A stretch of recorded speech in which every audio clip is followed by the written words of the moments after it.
मेरे प्रिय छात्रों, क्लास 10th के साइंस का लेसन नंबर 2 अर्थात अम्ल क्षारक एवं लवण के पार्ट 6 में आप लोगों का स्वागत है। मैं उम्मीद करता हूं कि यह पार्ट देखने से पहले आप पार्ट 1 से लेकर पार्ट 5 तक निश्चित रूप से देख चुके होंगे, उससे अपना फेर कर चुके होंगे और आप नियमित रूप से रिवीजन कर रहे होंगे। आइए पार्ट 6 में हम लोग टॉपिक 4 को आगे बढ़ाते हैं। टॉपिक 4 में सबसे पहले हम लोग को पढ़ना है लवण परिवार। तो ऊपर हेडिंग डाल लेंगे लवण परिवार। यह क्या होता है बच्चों, पहले इसको हम लोग समझ लेते हैं। लवण परिवार क्या होता है कि ऐसे लवणों का परिवार, ऐसे लवणों का समूह जिसका या तो ऋण मूलक या धन मूलक एक जैसा हो। ऋण मूलक धन मूलक क्या होता है, देखिए जैसे कैल्शियम कार्बोनेट। कैल्शियम कार्बोनेट हुआ, इसमें आप देखेंगे कि यह है धन मूलक। यह क्या है बच्चों, धन मूलक, और यह है ऋण मूलक। इसका मतलब धन मूलक और ऋण मूलक के मिलने से कोई लवण बनता है। तो दो या दो से अधिक लवण माने लवणों का समूह जिनका या तो धन मूलक एक जैसा हो, जैसे कैल्शियम कार्बोनेट है तो कैल्शियम आयोडाइड हो जाएगा, कैल्शियम सल्फेट हो जाएगा, कैल्शियम ब्रोमेट हो जाएगा। इस तरह से बहुत सारा जो आएगा लवण आएगा जिसमें खाली कैल्शियम ही कैल्शियम रहेगा, तो वे सब के सब लवणों का एक परिवार बन जाता है। या ऋण मूलक समान हो, जैसे कैल्शियम कार्बोनेट है, मैग्नीशियम कार्बोनेट है, सोडियम कार्बोनेट है। इस तरह से कार्बोनेट केवल उसके अंत में, सबके अंत में कार्बोनेट कार्बोनेट रहेगा। इसका मतलब ऋण मूलक दोनों का सबका क्या है, एक समान है। तो ऐसे लवणों को एक परिवार के लवण कहा जाता है। तो इसका परिभाषा हम लोग लिखेंगे कि ऐसे लवणों का समूह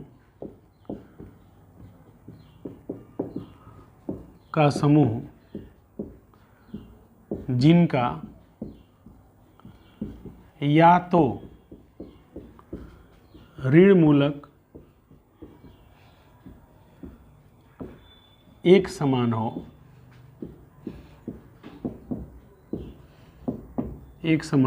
या धन मूलक एक समान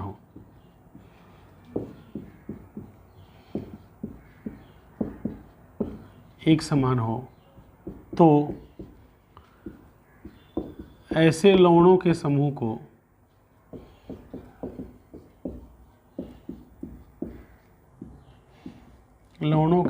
को एक परिवार का लवण कहा जाता है।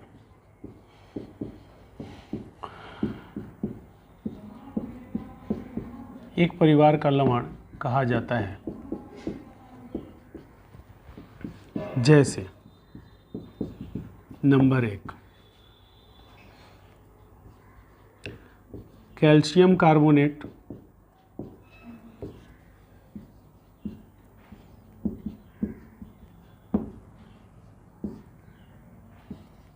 CaCO3, कैल्शियम सल्फेट,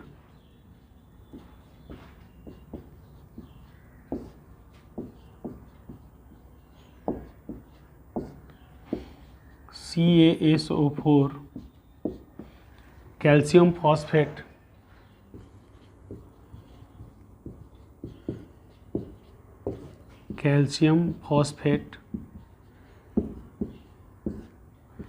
Ca3PO4 का 2,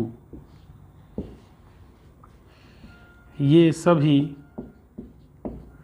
एक ही परिवार के लवण हैं। एक ही परिवार के लवण हैं।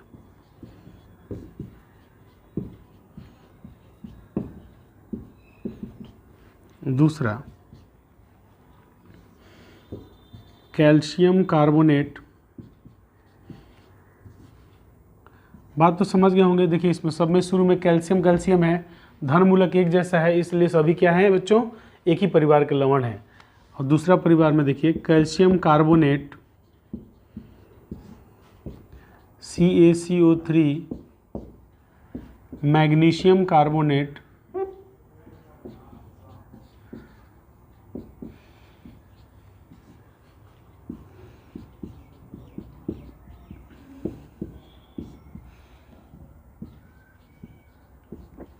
MgCO3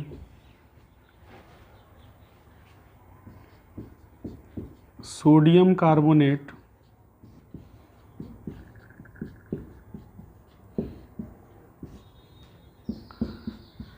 Na2CO3 ये सभी एक ही परिवार के लवण हैं।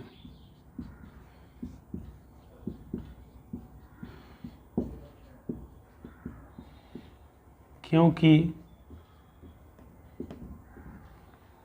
इनके ऋण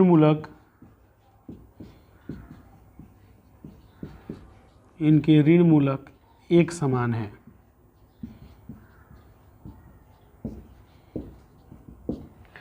चलिए बच्चों, हम उम्मीद कर देखिए इसमें कैल्शियम कार्बोनेट है तो इसमें कार्बोनेट है, मैग्नीशियम कार्बोनेट में कार्बोनेट है, सोडियम कार्बोनेट में कार्बोनेट है, अर्थात इनका ऋण मूलक एक जैसा है, इसलिए एक परिवार के लवण है, ये अलग परिवार का लवण है। तो इस प्रकार से लवणों का परिवार बनता है। 1 नंबर वाले प्रश्नों में आपसे ये पूछता है, इसको आप आत्मसात कर लीजिएगा। अब बच्चों टॉपिक 4 के अंदर कुछ लवण दिए गए हैं, उन लवणों के बारे में विशेष जानकारी हम लोगों को करना है। तो सबसे पहले हम लोग लिखते हैं सोडियम क्लोराइड की जानकारी। सबसे पहला लवण हम लोग लिखते, पहला लवण लिख लीजिए। पहला लवण जिसकी जानकारी हमको लिखना है वह है सोडियम क्लोराइड। अब इसके बारे में एक एक पॉइंट हम लेते हैं और एक एक पॉइंट आपको समझाते चलते हैं। सबसे पहला, रसोई घर में प्रयोग होने वाला साधारण नमक सोडियम क्लोराइड है। रसोई घर में प्रयोग होने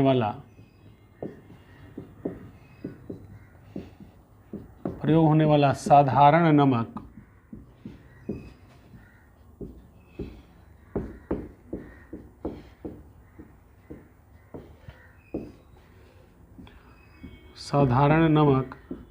सोडियम क्लोराइड है। ठीक है बच्चों, पहली बात। दूसरी बात आपको समझना, ये तो समझ गए ना, हम लोग जो नमक घर में खाते हैं ना, खाना वाना में नमक जो डालते हैं, जो पैकेट में खरीद के दुकान से लाते हैं डालते हैं, वह जो नमक है उसी का रासायनिक नाम सोडियम क्लोराइड है। इसे साधारण नमक के नाम से जाना जाता है। दूसरा बात जो आपको समझना है कि इसे सोडियम क्लोराइड का साधारण नाम क्या है? साधारण नमक। इसे साधारण नमक के नाम से जाना जाता है। चलिए, तीसरी बात जो आपको समझना है, इसका रासायनिक नाम सोडियम क्लोराइड है। सोडियम क्लोराइड क्या है बच्चों? इसका रासायनिक नाम है। इसका रासायनिक नाम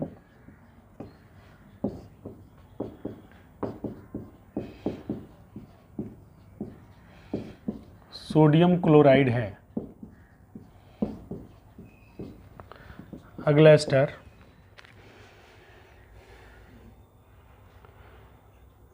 इसका अणुसूत्र NaCl होता है। इसका अणुसूत्र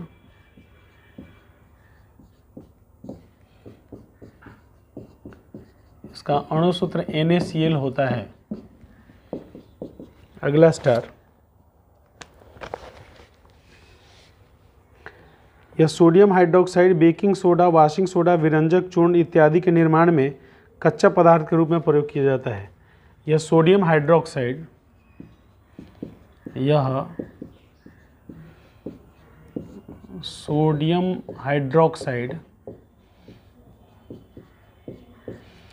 तो सोडियम हाइड्रोक्साइड का सूत्र क्या होगा? NaOH, कॉमा बेकिंग सोडा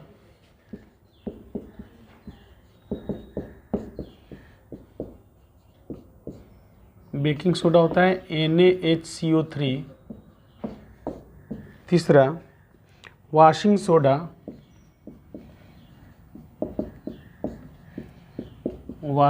होता है Na2CO3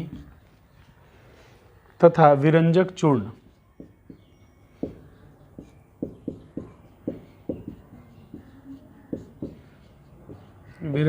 होता है CaOCl2 इत्यादि के निर्माण में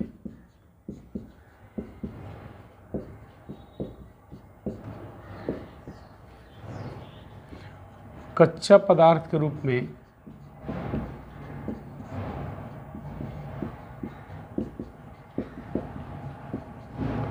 उपयोग किया जाता है।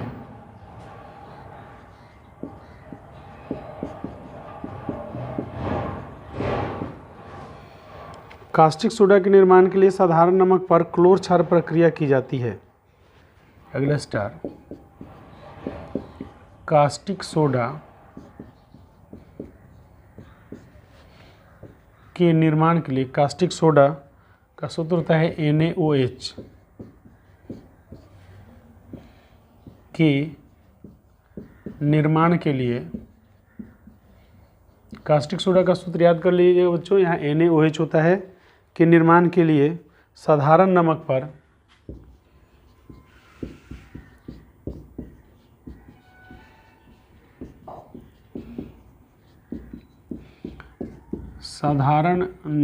पर क्लोर क्षार प्रक्रिया की जाती है।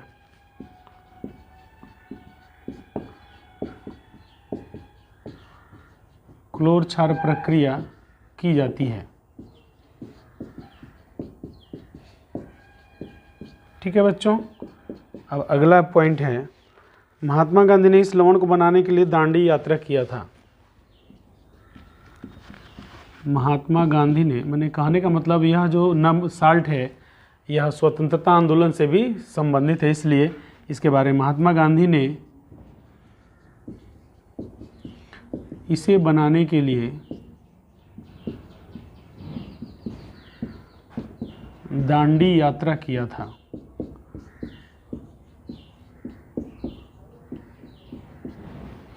इस प्रकार बच्चों सोडियम क्लोराइड के बारे में हम लोग का जानकारी यहाँ कंप्लीट होता है। इतना बात आपको सोडियम क्लोराइड के बारे में याद करना है। तो आप लोग वीडियो को पॉज कीजिए, स्क्रीनशॉट लीजिए और स्क्रीनशॉट लेकर के इसको अपने फेयर में शामिल कीजिए। अब हम लोगों ने जो वर्णन किया उसमें हम लोगों ने क्लोर क्षार प्रक्रिया पढ़ा।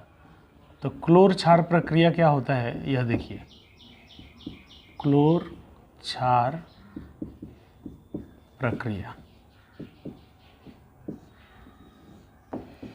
इसके बारे में हम लोगों को समझना है कि क्लोर क्षार प्रक्रिया क्या होता है। लिखेंगे सोडियम क्लोराइड के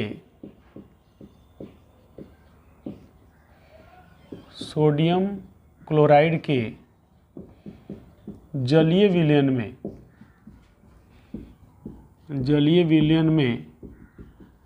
विद्युत धारा प्रवाहित करने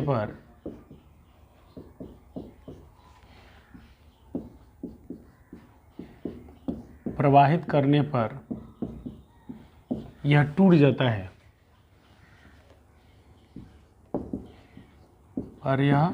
टूट जाता है सोडियम क्लोराइड के जलीय विलयन में विद्युत धारा प्रवाहित करने पर यह टूट जाता है और कैथोड पर हाइड्रोजन गैस, एनोड पर क्लोरीन गैस, और कैथोड पर हाइड्रोजन गैस,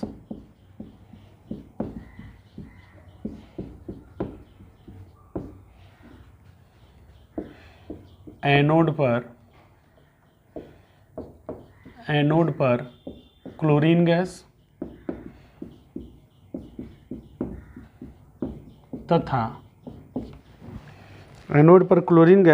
तथा साथ ही कैथोड पर सोडियम हाइड्रोक्साइड का निर्माण होता है कैथोड पर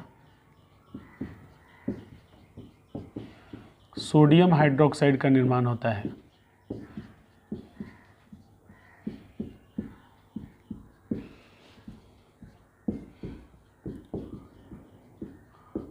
सोडियम हाइड्रोक्साइड का निर्माण होता है। इस पूरी प्रक्रिया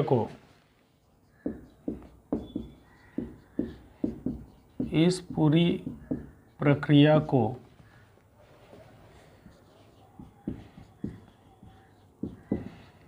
क्लोर क्षार प्रक्रिया कहते हैं।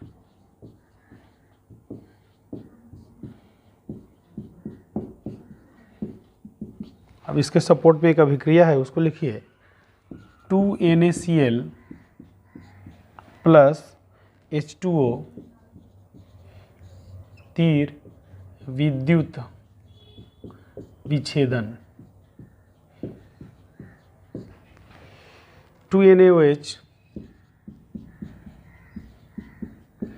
Plus Cl2 plus H2। इस बात को ज़रा समझने का प्रयास कीजिए बच्चों। जैसे आप लोग देखे होंगे ना कि पानी गर्म करने के लिए विद्युत का 2 तार हम लोग डालते हैं ना पानी में, उसी तरह कह रहा है कि यदि सोडियम क्लोराइड को माने नमक को घोल दिया जाए और उस पानी में विद्युत का 2 तार डाला जाए, तो वो माइनस वाले को कैथोड कहते हैं, प्लस वाले को एनोड कहते हैं। दोनों को डाल दिया जाए तो सोडियम क्लोराइड जो होता है वह टूट जाता है और कैथोड पर माने माइनस वाले पर हाइड्रोजन गैस निकलने लगता है, एनोड पर क्लोरीन गैस निकलने लगता है और कैथोड पर फिर सोडियम हाइड्रोक्साइड बनता है। तो इसी प्रक्रिया को क्लोर क्षार प्रक्रिया कहते हैं। इसके सपोर्ट में अभिक्रिया भी दिया हुआ है, तो स्क्रीनशॉट लेकर के इसको आप लोग उतार लीजिए।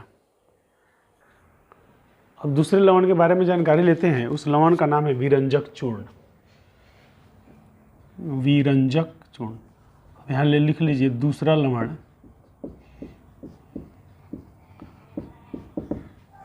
विरंजक चूर्ण।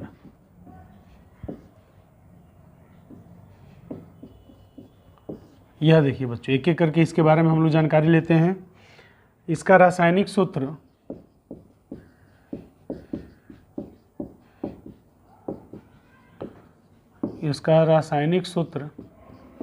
CaOCl2 होता है, माने कैल्शियम ऑक्सीक्लोराइड। कैल्शियम ऑक्सीक्लोराइड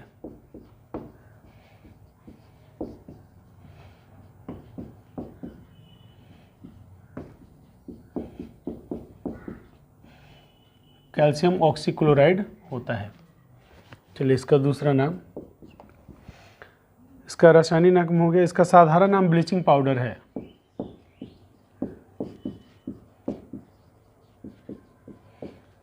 इसका साधारण नाम ब्लीचिंग पाउडर है। ब्लीचिंग पाउडर का प्रयोग हम लोग घरों में करते हैं ना। बरसात के समय में आप देखेंगे सरकारी व्यवस्था से पाउडर छिटाता है चारों तरफ, नाली के चारों तरफ छिटाता है। या हम लोगों को भी जब ज़रूरत महसूस होता है कि डिसइंफेक्ट करना है माहौल को, तो हम लोग ब्लीचिंग पाउडर का इस्तेमाल करते हैं। बाज़ार में मिलता है, वहीं ब्लीचिंग पाउडर का नाम विरंजक चूर्ण है, CaOCl2 है। इसका निर्माण शुष्क बुझा हुआ चूना माने कैल्शियम हाइड्रोक्साइड पर क्लोरीन गैस की क्रिया कराने से होता है। इसका निर्माण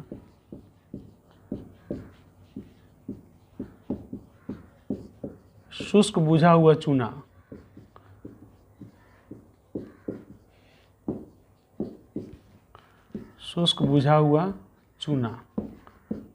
माने कैल्शियम हाइड्रोक्साइड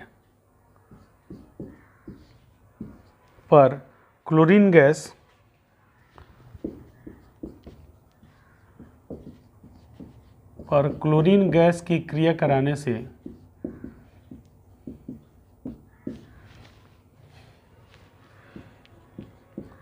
कराने से होता है। ठीक है बच्चों, कैसे होता है? जैसे कैल्शियम हाइड्रोक्साइड पर क्लोरीन की क्रिया कराएंगे तो CaOCl2 बन जाएगा प्लस H2O बाहर निकलेगा। अगला, इसका रंग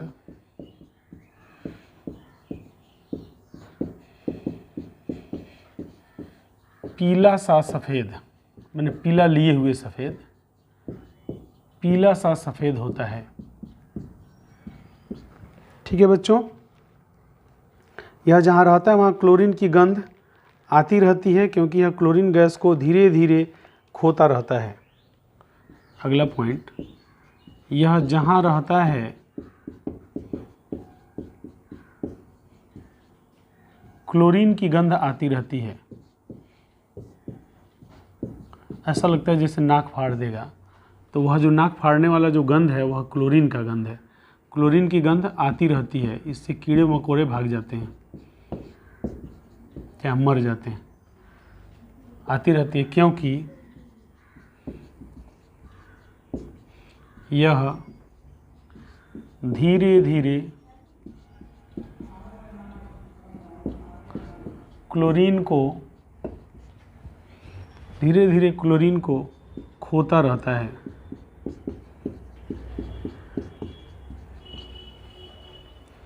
ठीक है बच्चों, अब हम लोग इसका उपयोग पढ़ेंगे। विरंजक चूर्ण का उपयोग कहाँ कहाँ होता है, इसको आप लोग क्या कीजिए, उतार लीजिए, पहले स्क्रीनशॉट लीजिए और इतना इसके बारे में उतार लीजिए। यदि आता है विरंजक चूर्ण की जानकारी लिखिए तो उपयोग भी उसी में आपको लिखना है। ठीक है ना, हम इसमें लिखते हैं विरंजक चूर्ण का उपयोग। विरंजक चूर्ण का उपयोग माने ब्लीचिंग पाउडर का उपयोग। पहला, जल के शुद्धिकरण में रोगाणुनाशक के रूप में। जल के शुद्धिकरण में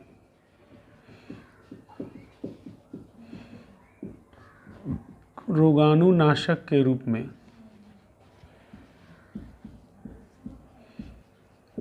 में इसका उपयोग होता है।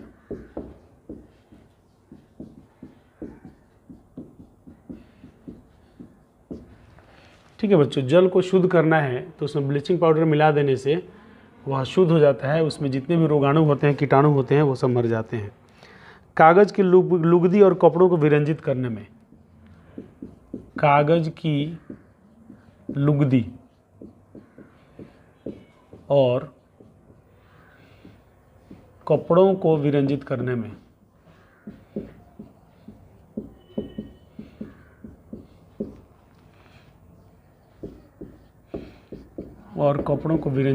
में, इसका उपयोग होता है।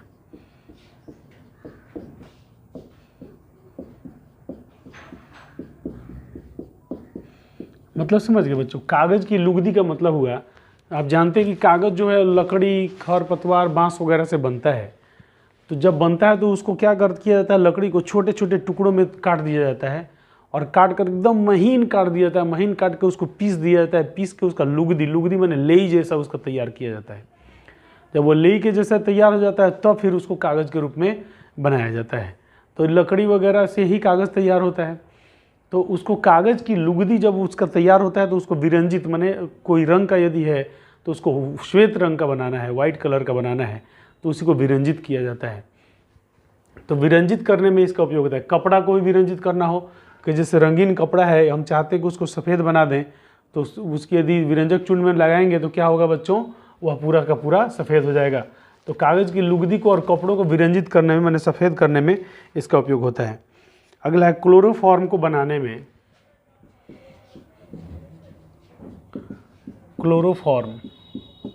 क्लोरोफॉर्म का सूत्र याद कर लीजिएगा, ये 1 नंबर वाले में पूछता है, CH3Cl।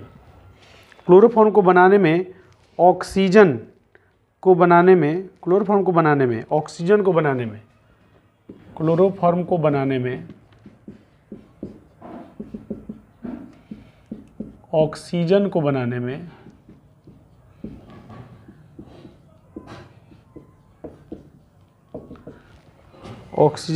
में तथा क्लोरीन को बनाने में कच्चा पदार्थ के रूप में इसका उपयोग होता है।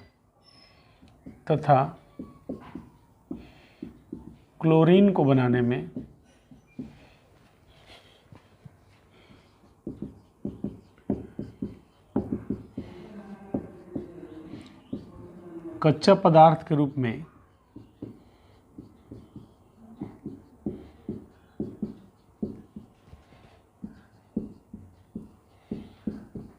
इसका उपयोग होता है।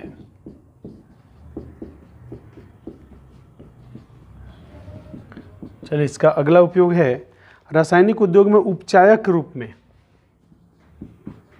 रासायनिक उद्योग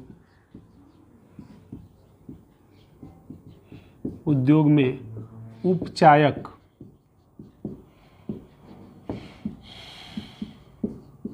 के रूप में इसका उपयोग होता है।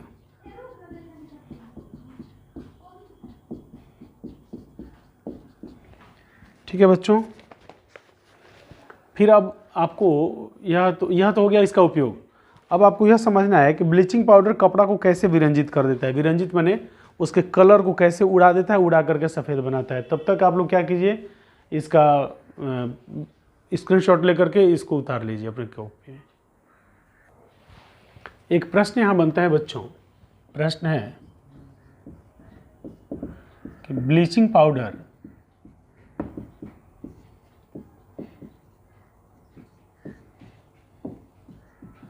कपड़ों को कैसे विरंजित करता है।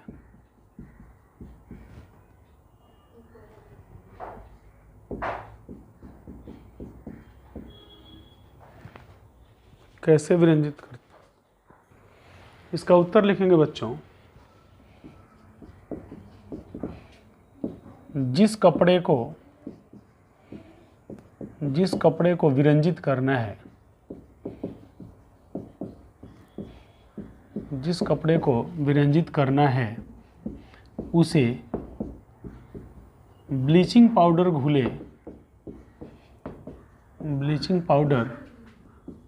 घुले हुए जल में डुबा दिया जाता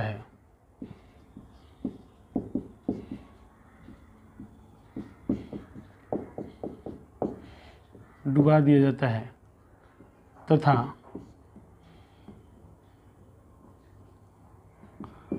थोड़ी देर बाद निकालकर हवा में सुखा दिया जाता है।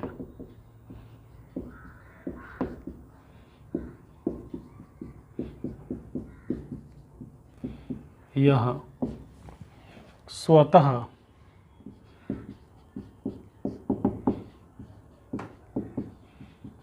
स्वतः विरंजित हो जाता है। कारण कपड़ों को हवा में सुखाने से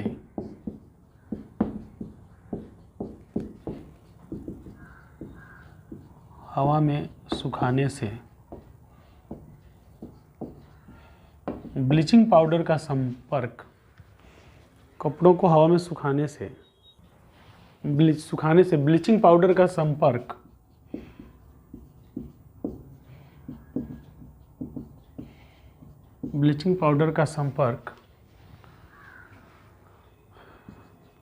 कार्बन डाइऑक्साइड से होता है।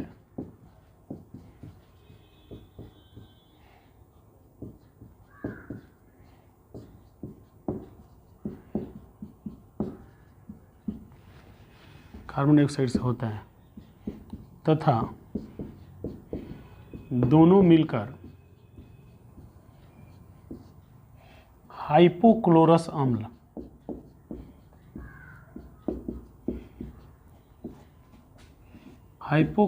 अम्ल मुक्त करते हैं।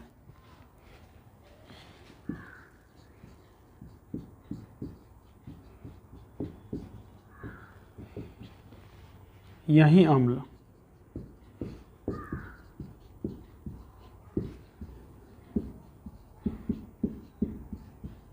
कपड़ों को विरंजित करता है। ठीक है बच्चों, तो इस तरह ब्लीचिंग पाउडर के बारे में हम लोग पढ़े। आप इसका स्क्रीनशॉट ले लीजिए और इसको उतार लीजिए। और आप लोग हमारे वीडियोस को ध्यानपूर्वक देख रहे हैं, अपना फेयर कर रहे हैं, अपने बोर्ड की तैयारी कर रहे हैं, इसके लिए आप लोगों का धन्यवाद। इसी प्रकार हमारे वीडियोस को देखते रहिए और अपनी कोचिंग क्लास को YouTube पर भी पूरा करते रहिए। पुनः आपको बहुत बहुत धन्यवाद।